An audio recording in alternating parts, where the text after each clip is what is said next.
Bonjour. Alors, on a un peu plus de 35 minutes. L'objectif ici, c'était de faire une sorte d'atelier. Je vais vous présenter une synthèse du fonctionnement de l'Aéro 2020 et de ses incidences en résidentiel collectif. Il y a un peu de redite par rapport à, si vous étiez là, deux présentations en amont. Il va y avoir quelques redites. Et je vais essayer de prendre des questions au fur et à mesure aussi. Voilà. Et puis on aura une session de questions-réponses à la fin.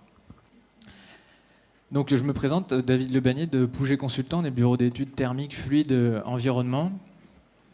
Et je vais vous présenter donc cet RE 2020 de manière synthétique, avec à la fin une synthèse de ces incidences et un déroulé type d'un projet RE 2020, à qui il faut demander quoi, à quel moment. Juste, qui a déjà suivi une présentation RE 2020 ? Ok, bon, je vais être obligé de redire des choses que vous savez déjà. La RE 2020 en maison individuelle et en résidentiel collectif, elle s'applique à partir du 1er janvier 2022, donc dès maintenant. En bureau enseignement, les textes viennent de sortir. On a une première mouture du moteur de calcul, mais la version finale n'est pas encore disponible, à ma connaissance. Et ensuite, il y a un groupe de travail qui est en train de travailler sur les autres usages, commerce, hôtel, hébergement, qui commence ce mois-ci, qui devrait terminer en 2023 pour une application en 2023.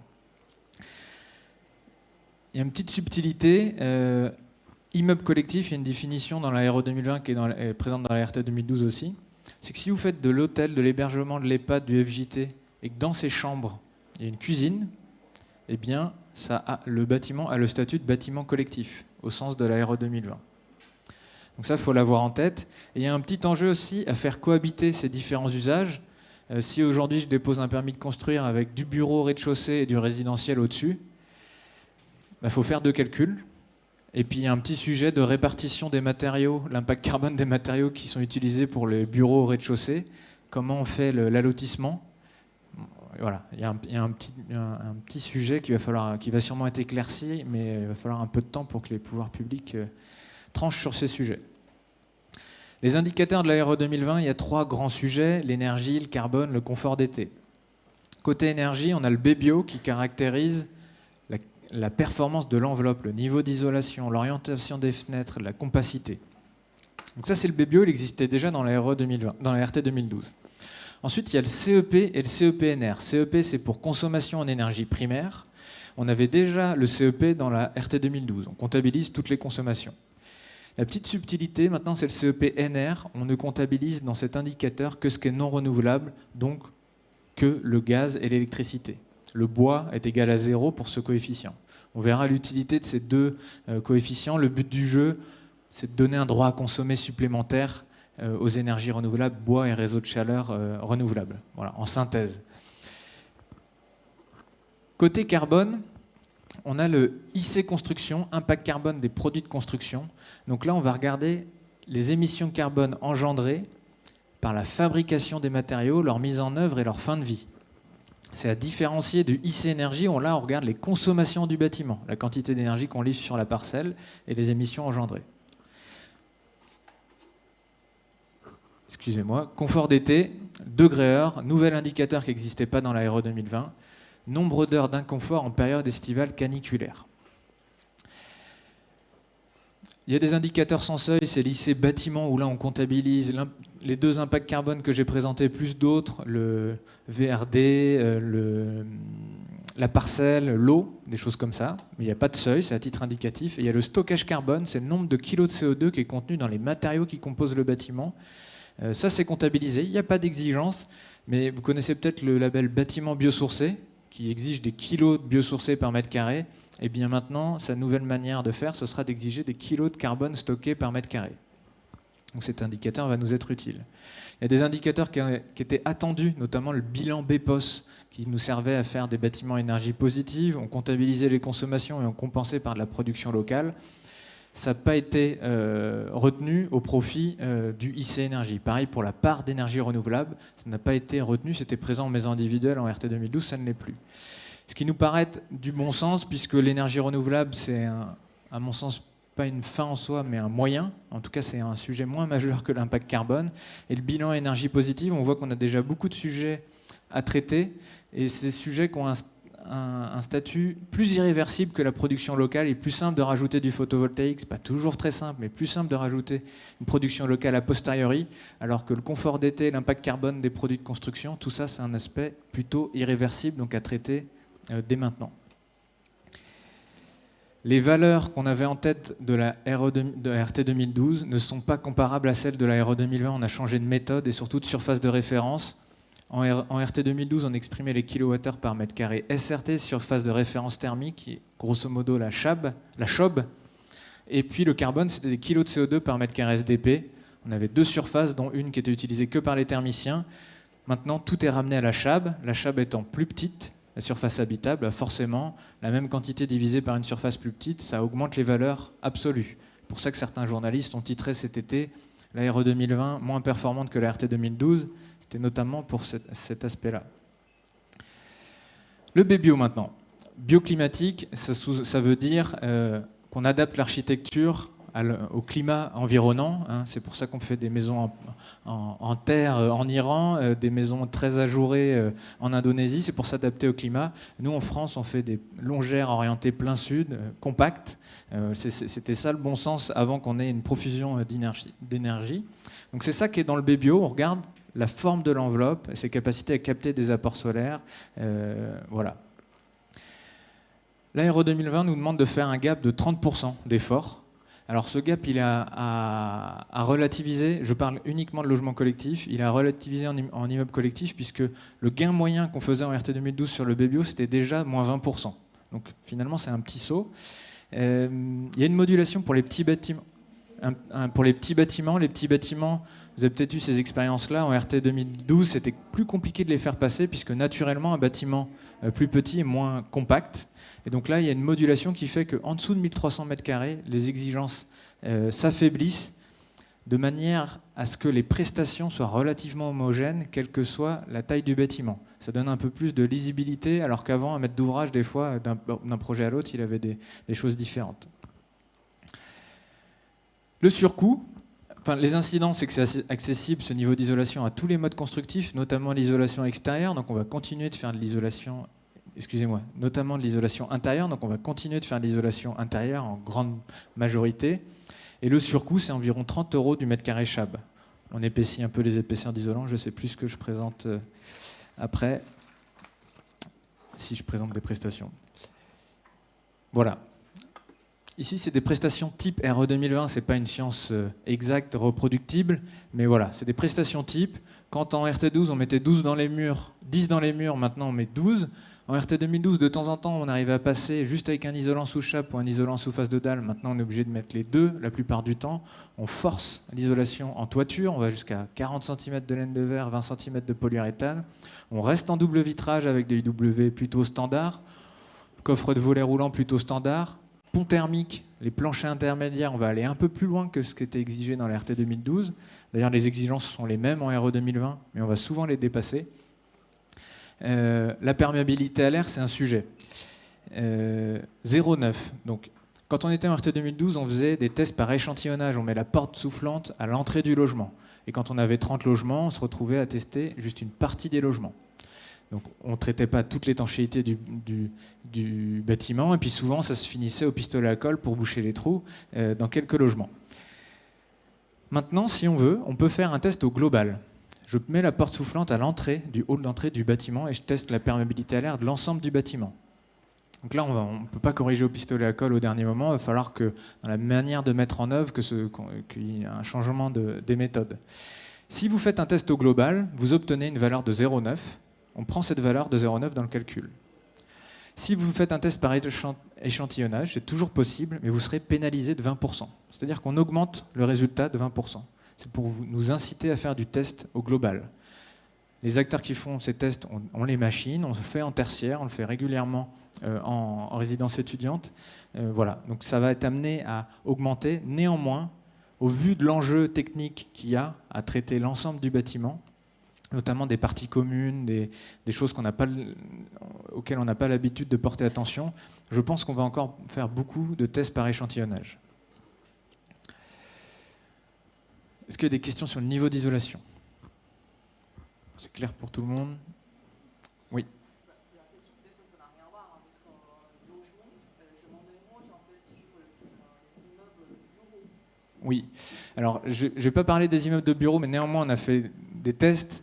Le BBio des bureaux. Donc, la question était sur les bureaux, quelle va être l'incidence en final en termes de niveau d'isolation.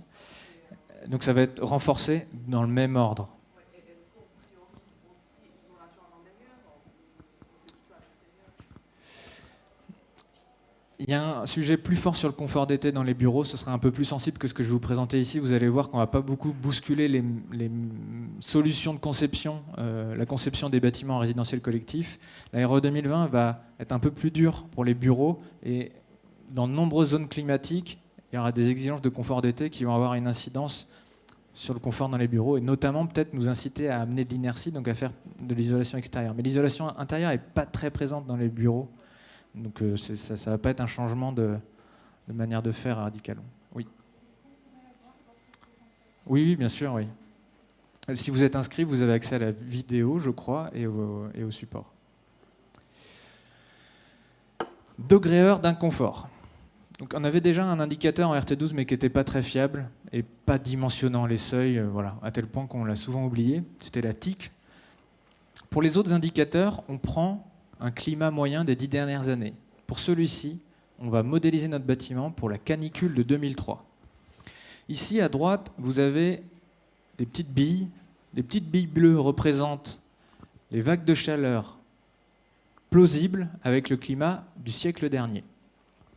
Il y a ici la durée de la vague de chaleur et son intensité. Et on voit que dans les petites billes bleues, cette canicule de 2003, c'est un phénomène particulier à l'échelle du siècle. On avait quelques chances de l'avoir, mais c'est vraiment pas récurrent.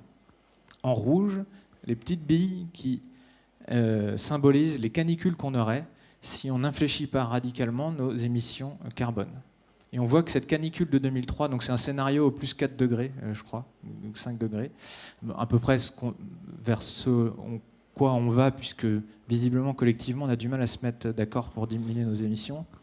Donc cette canicule de 2003, eh bien, qui était un événement exceptionnel à l'échelle du siècle dernier, désormais sera, avec ce scénario-là, quelque chose d'assez courant, qui pourrait arriver tous les 3 ans, avec entre les deux quelques autres vagues de chaleur moins fortes.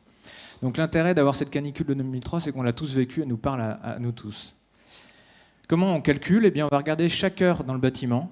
On va définir une température objective de confort qui va être 26 degrés la plupart du temps. Et si je passe 1 heure à 27 degrés, je multiplie le nombre d'heures par l'écart en degrés. Donc 1 heure à 27 degrés, 1 degré heure. 2 heures à 27 degrés, 2 degrés heure. 1 heure à 30 degrés, 4 degrés heure. Ce calcul, on va le faire systématiquement. Même s'il y a une climatisation, on ne va pas prendre en compte l'apport de froid de la climatisation et on vient tester la robustesse du bâtiment, sa résilience, pour utiliser un mot à la mode, à des événements climatiques particuliers. Donc c'est uniquement les solutions passives qui ont un impact sur ce degré heure. Parce que même si on climatise, il faut que le bâtiment ait une certaine robustesse, et puis qui sait, est-ce que les occupants auront tout le temps les moyens de se payer une climatisation? Il y a des exigences, 1250, le maximum, qu'on atteint que dans la zone sud-est. Si on le dépasse, on est non conforme. Ensuite, si on est en dessous, on est conforme. Néanmoins, il y a une plage particulière que vous voyez mal. Ici, c'est entre 350 et 1250 degrés heure. On est conforme, mais les pouvoirs publics estiment qu'on est en zone d'inconfort tolérable et qu'il y a des chances que si on est là, dans cette zone-là, eh bien, dans la vie du bâtiment, les occupants sont obligés d'ajouter de la climatisation pour qu'ils deviennent confortables. Étant donné ce contexte, eh bien, on nous compte des consommations de climatisation dans le coefficient que j'ai présenté tout à l'heure, le CEP, pour illustrer la clim potentielle qui sera installée. Si en dessous de 350, on estime qu'on est confortable. Ce calcul de degré, on ne va pas le faire pièce par pièce ou logement par logement, on va le faire zone traversante par zone non traversante. On va juste distinguer ces deux cas-là, et finalement on a une valeur moyenne pour les les zones traversantes, les logements traversants, et une valeur moyenne pour les zones non traversantes. Donc, avoir un bon degré heure, ça ne garantit pas le confort dans tout le bâtiment, puisque dans une moyenne, il peut y avoir des bons et des mauvais élèves. Pour garantir le confort dans tous les logements, il faut faire une simulation thermique dynamique qui est grosso modo le même genre de calcul, mais sur lequel on a la main sur les hypothèses et on peut zoomer sur des zones particulières. Mais bon, c'est une bonne première approche. Comment on peut diminuer les degrés heure dans la RE 2020 ? Donc, l'orientation, la surface des baies, l'inclinaison, ça a un impact. Je me répète par rapport à tout à l'heure, mais une fenêtre inclinée, c'était un super capteur solaire pour une maison en RT 2012. Désormais, ça a un impact assez néfaste. Augmenter l'inertie. Donc là, l'inertie, c'est le béton, la pierre, la terre. Et il faut que cette masse, elle soit en contact direct avec le volume intérieur pour être en capacité de capter les calories. Si je mets un isolant entre ma masse et mon volume intérieur, l'inertie n'a plus d'effet. Et donc voilà, et c'est les deux seuls leviers. On parle souvent d'isolants un peu plus denses, de choses comme ça. On ne peut pas les modéliser et l'impact est bien plus faible que l'ensemble des leviers que je vais présenter ici. Logement traversant, le caractère traversant nous facilite la ventilation du logement.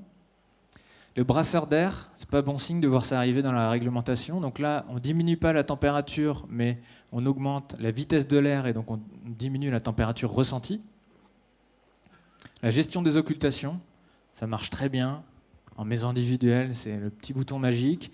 Donc d'avoir des volets roulants automatiques, eh bien on a des gains puisqu'on considère qu'en partant du travail le matin, tous les volets se ferment et que si on a une période caniculaire, les volets se ferment. Donc ça, c'est malin. Néanmoins, notre point de vue, c'est que oui, pourquoi pas l'automatisation, mais associons-la à des occultations que les occupants vont supporter de se voir fermer et s'ouvrir. C'est personnel, moi, un volet roulant qui se ferme, on ne voit plus au travers, il n'y a plus trop de lumière naturelle qui passe, et j'ai le sentiment qu'il va être moins bien supporté qu'un brise-soleil dans lequel on garde la vision sur l'extérieur et un apport en lumière naturelle suffisant qui ne nous oblige pas à allumer la lumière.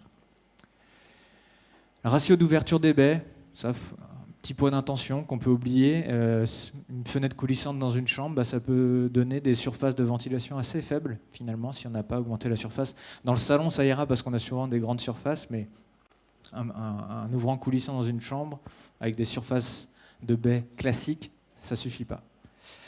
Géocooling, puits provençal. Donc là, puits provençal, je pense que vous connaissez tous, on fait circuler de l'air dans le sol qu'on insuffle dans le bâtiment. Pas si simple que ça à mettre en place, il faut une régulation, parce que des fois l'air est trop froid, on n'a pas envie qu'on nous injecte de l'air froid. Et puis surtout, il faut l'insuffler dans toutes les pièces sèches, donc il faut la coupler à une ventilation double flux pour l'insuffler dans les pièces sèches. Donc ça peut paraître un truc très low-tech, finalement c'est un truc assez technique. Le géocooling, là on fait passer de l'eau dans des tuyaux, on va capter la fraîcheur du sol et on la ramène sans pompe à chaleur ou autre, en direct sur des émetteurs basse température. Ça marche très très bien sur les degrés, vous allez le voir. Et ça, je pense que c'est le bon sens, ça a un coût important, mais c'est vraiment un atout de long terme pour un bâtiment.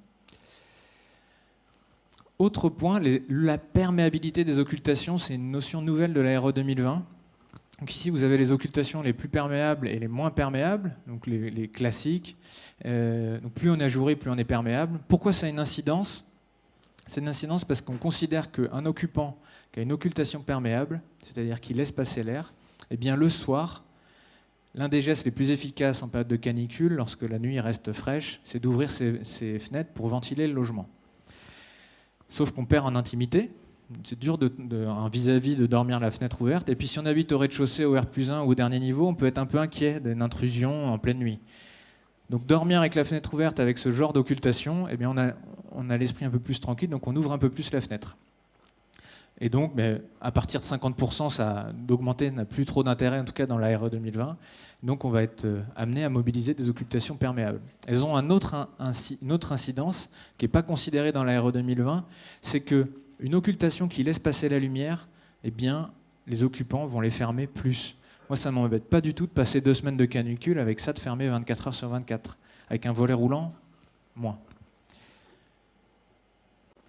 Des résultats, en H1A, je vais me limiter ici, je pourrais vous parler des autres zones, mais c'est assez représentatif de ce qui va se passer dans la plupart des zones climatiques, sauf le sud-est de la France. On voit que le seuil à 1250, on le respecte très facilement. Ici, vous avez notre bâtiment de base, béton, isolation intérieure, volet roulant manuel, donc du classique de chez classique. On respecte facilement les seuils. Donc pas de changement de pratique, alors qu'on sait que les bâtiments qu'on construit aujourd'hui en Île-de-France ne sont pas adaptés aux périodes caniculaires. Alors il faut être indulgent avec les gens qui ont écrit cette réglementation. Les degrés, on n'a pas pu s'expérimenter dessus, comme on a expérimenté le carbone. Donc c'est la première fois. C'était dur, je pense, d'être ambitieux sur ce sujet en garantissant que les seuils restent compatibles avec tout le monde. Tous les cas. En tout cas, c'est ma lecture. Ici, on était à 625 dans la zone non traversante, on descend en dessous de 500 en volet roulant automatique, à peu près le même genre de gain en volet ajouré, et un brasseur d'air, un peu moins de gain, j'en ai mis qu'un par logement, si j'en avais mis un dans toutes les pièces, on serait descendu encore plus bas. Géocooling, je pense que c'est le levier le plus efficace, à voir si c'est représentatif de la réalité. Et ici, on était à 625 en béton, et en inertie moyenne, ce qui sera le statut des structures bois la plupart du temps, on monte d'environ 150. En inertie très lourde, on descend d'environ 150. Autre levier important, pas un levier mais une conséquence on va dire, la zone de bruit forte. Quand on est en zone de bruit forte, on ouvre moins ses fenêtres, donc c'est considéré dans la RE 2020 et ça augmente. Donc voilà, on n'est pas souvent au niveau du seuil. Néanmoins, on a un projet de résidence 10 minutes. Ok, ça va pas du tout. Projet de résidence étudiante en ossature bois sur le périph', on se rapproche du seuil. Il y a aussi, je ne l'ai pas mis, les logements de petite surface sont beaucoup plus sensibles. Non traversant une résidence étudiante, on a 150 degrés heure de plus. Et en H3, la zone du sud-est, qui est la seule zone climatique où on est vraiment contraint, on sera obligé de mobiliser un ou deux leviers passifs que j'ai décrits pour passer les seuils, mais c'est vraiment la seule zone où on sera contraint. Je vais accélérer un petit peu, mais on a un peu de temps en plus. Ouais, ok. CEP et CEPNR. Le CEP, on comptabilise toutes les énergies. Le CEPNR, que les énergies non renouvelables. À quoi ça sert ce double indicateur ? C'est pour faire à peu près ce qu'on a. On avait déjà une modulation dans la RT 2012. Si vous aviez une énergie décarbonée, on vous donnait un droit à consommer supplémentaire. C'est à peu près les mêmes incidences. Vous êtes en gaz, en électricité. Le CEPNR, c'est lui qui vous contraindra. Si vous êtes en ENR, vous passerez très facilement. Et quand vous êtes en bois, c'est le CEP qui vous contraindra. Eh bien, on a fait un CEP plus haut que le CEPNR, histoire de faciliter le respect de la réglementation pour le bois et les réseaux de chaleur renouvelables. Alors, je sais que ce n'est pas toujours très clair ça, mais en deux mots, notre quotidien, parce que la plupart de nos projets seront en gaz et en électricité, ce sera le CEPNR. Et quand on sera en bois, le sujet, ce sera le CEP, et il sera un peu plus haut. Il facilitera le respect de la réglementation pour ces solutions. Un nouvel usage, on avait de la ventilation, éclairage, climatisation, eau chaude sanitaire, chauffage, et maintenant on a le déplacement. Déplacement, c'est les consommations d'éclairage parking, l'ascenseur et la ventilation mécanique du parking lorsqu'elle est mécanique. Ça a une incidence non négligeable. Les bâtiments qui n'auront pas d'ascenseur, pas de parking, gagneront 5-6 kWh, c'est vraiment pas négligeable. Et en éclairage parking, ça va nous obliger à généraliser quelque chose qu'on généralisait déjà beaucoup, c'est de l'éclairage LED et de la détection de présence. Voilà. Donc ça sera à prévoir systématiquement et c'est du bon sens. Maintenant, les solutions énergétiques. Gaz individuel, gaz collectif, vous connaissez tous. 100% électrique, on va simuler du chauffage électrique avec une solution thermodynamique pour faire de l'eau chaude sanitaire, soit individuelle, soit collective. Le positionnement sera le même. Solution qui va faire son entrée rapidement dans la construction neuve, c'est de la pompe à chaleur collective monobloc ou pas, mais en tout cas, notre conviction, c'est que c'est ces solutions-là qu'on va voir de plus en plus. Donc c'est une pompe à chaleur collective qui fait l'eau chaude et le chauffage.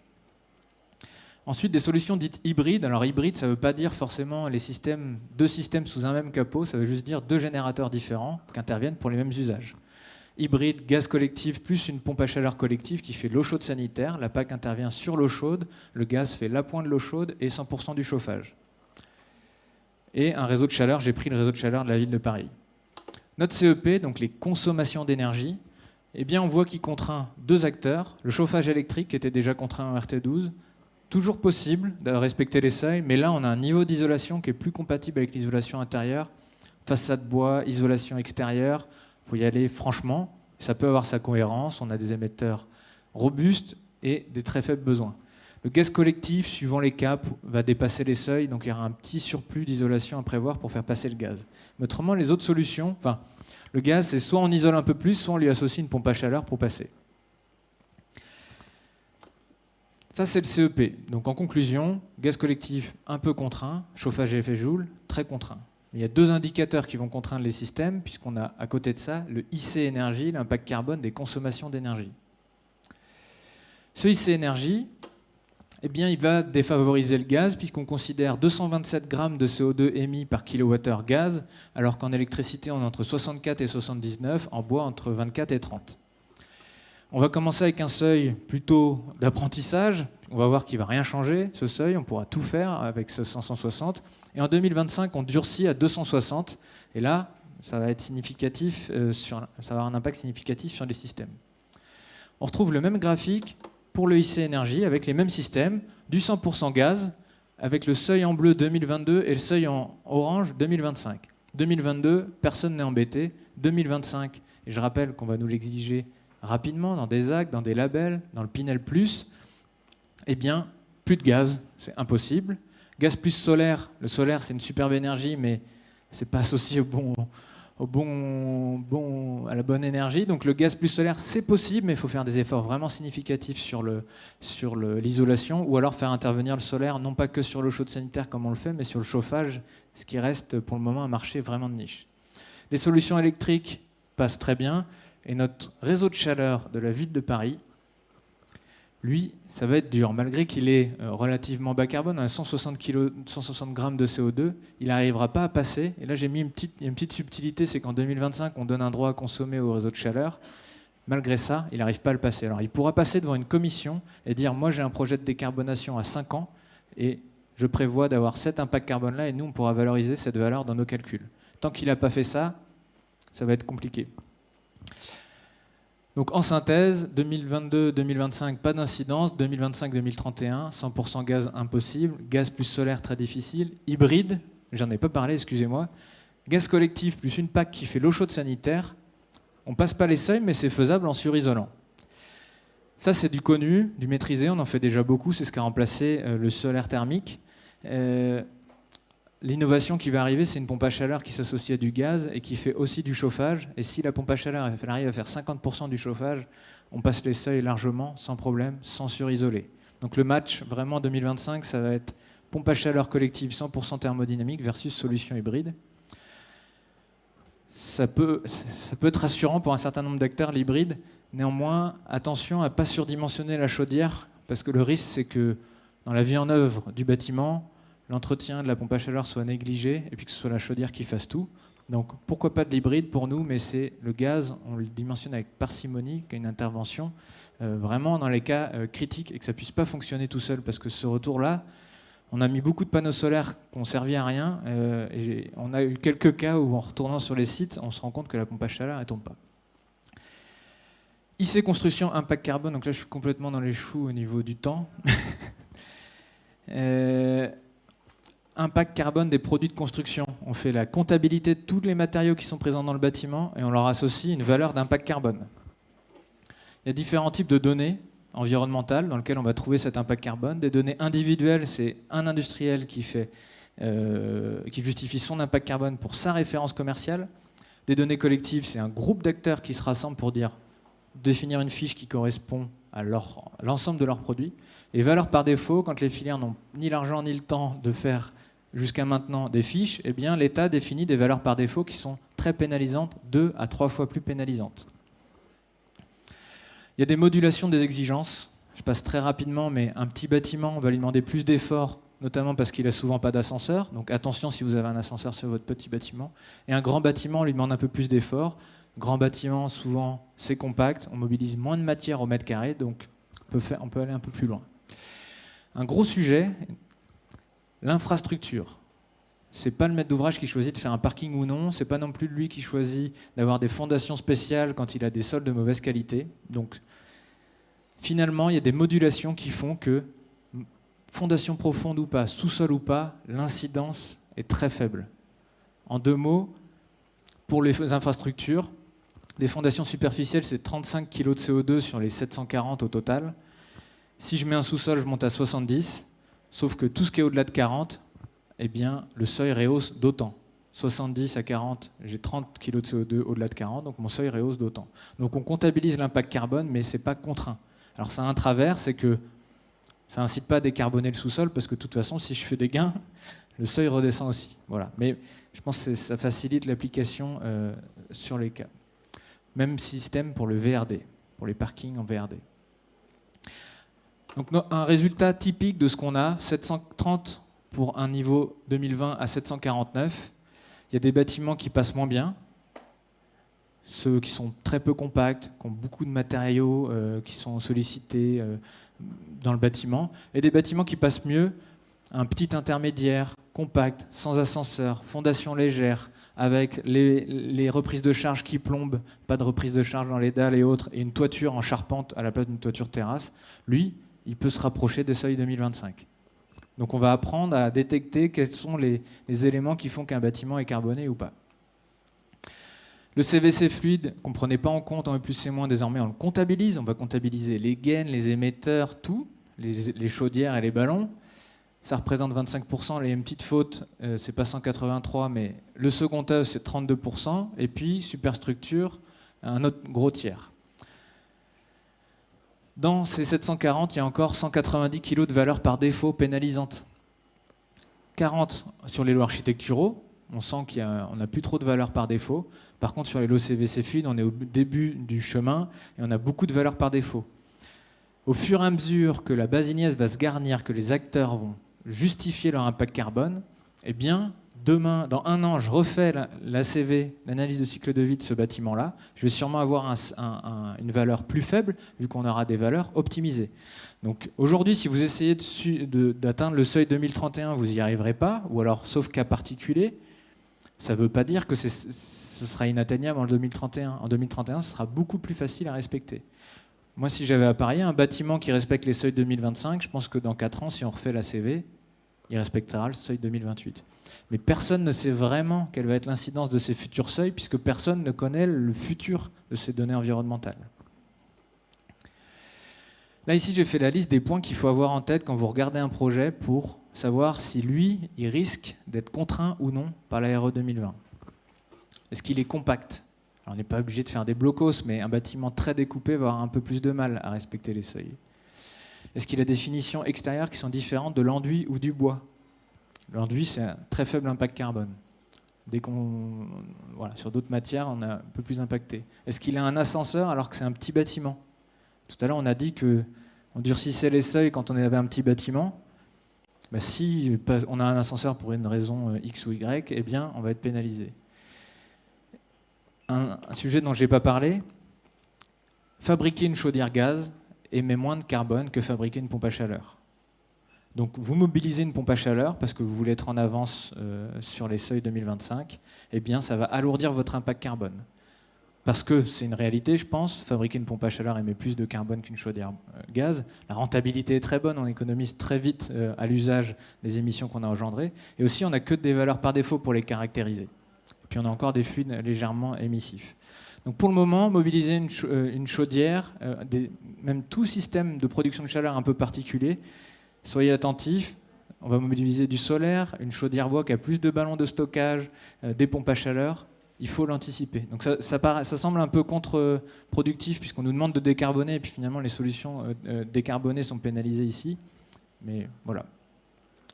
La motorisation des volets roulants, en ce moment il y a une erreur dans la fiche. Donc pour le moment, motoriser des volets roulants, c'est un impact significatif. Des très grandes surfaces de balcon, donc on a le droit aux 5 mètres carrés de balcon par logement, mais on voit parfois des bâtiments où il y a du balcon tout autour, à tous les niveaux. 4 kg de CO2 par mètre carré de balcon par logement. Donc ça peut vite compter. Des terrasses aménagées. Je mets des dalles sur plot béton sur toute ma terrasse inaccessible, une toiture végétalisée. il y a beaucoup de valeurs par défaut dans les toitures végétalisées. Pour le moment, ça a un impact. Ça va peut-être s'améliorer si les acteurs justifient leur impact carbone, et pour le moment, on n'a que des valeurs par défaut. Et une production photovoltaïque, donc on ne va pas comptabiliser l'ensemble du photovoltaïque, uniquement ce qui est autoconsommé sur site. J'en ai pas parlé, mais je n'ai pas le temps de m'étendre.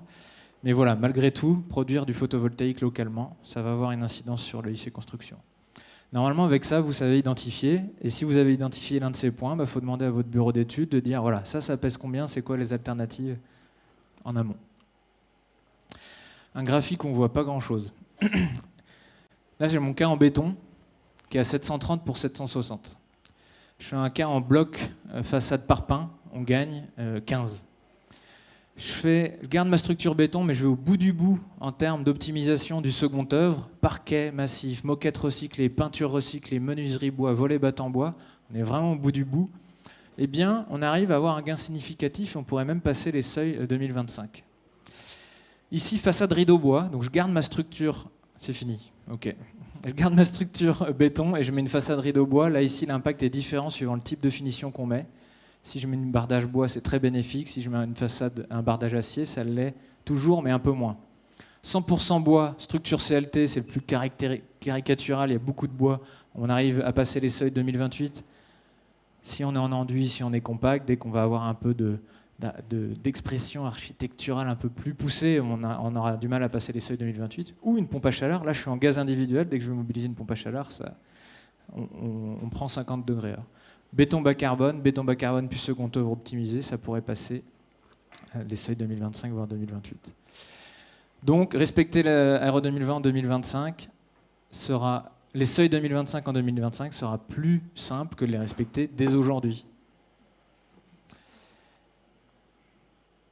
Je vais juste faire la synthèse. 2022-2025, chauffage électrique très contraint, on renforce l'isolation.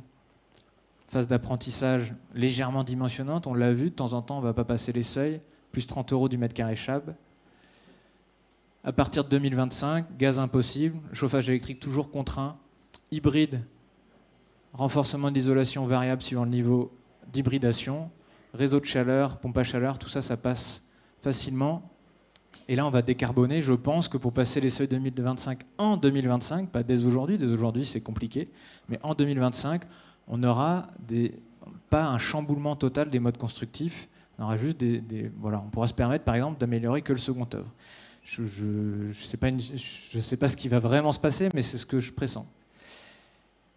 Et on va décarboner un peu, donc je viens de le dire. Donc, les mêmes 30 €, ce n'est pas accumulé que tout à l'heure pour le BBO. 20 € pour faire une pompe à chaleur collective du mètre carré, et puis la décarbonation des matériaux, étant donné qu'on ne sait pas dans quel ordre. Voilà, si j'avais à parier, je mettrais 30 €. Là, c'est des grandes fourchettes, quoi. Donc on a un 30 € à fournir maintenant, et puis après, encore une petite volée de surcoût. Mais tout ça se tasse à chaque fois à la longue de l'application. Et puis, voilà, ce que je viens de dire, cet exercice prospectif, c'est des incidences des seuils de 2028-2031, c'est du prospectif, on verra bien, mais voilà. Moi, j'ai le sentiment que 2028-2031, ce ne sera pas que de la structure bois, il y aura encore l'accès aux solutions traditionnelles, elles auront plus d'efforts à faire, certes, mais elles auront encore accès. Voilà, je vais m'arrêter là. Merci de votre attention.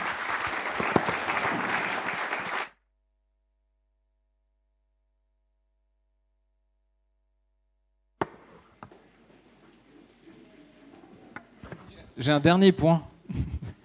C'est que ça, finalement, c'est une synthèse d'une formation qu'on donne avec Bâti Actu. C'est une journée. Et voilà, c'est à peu près le même déroulé que ça, mais on rentre plus dans le détail. Voilà. Merci.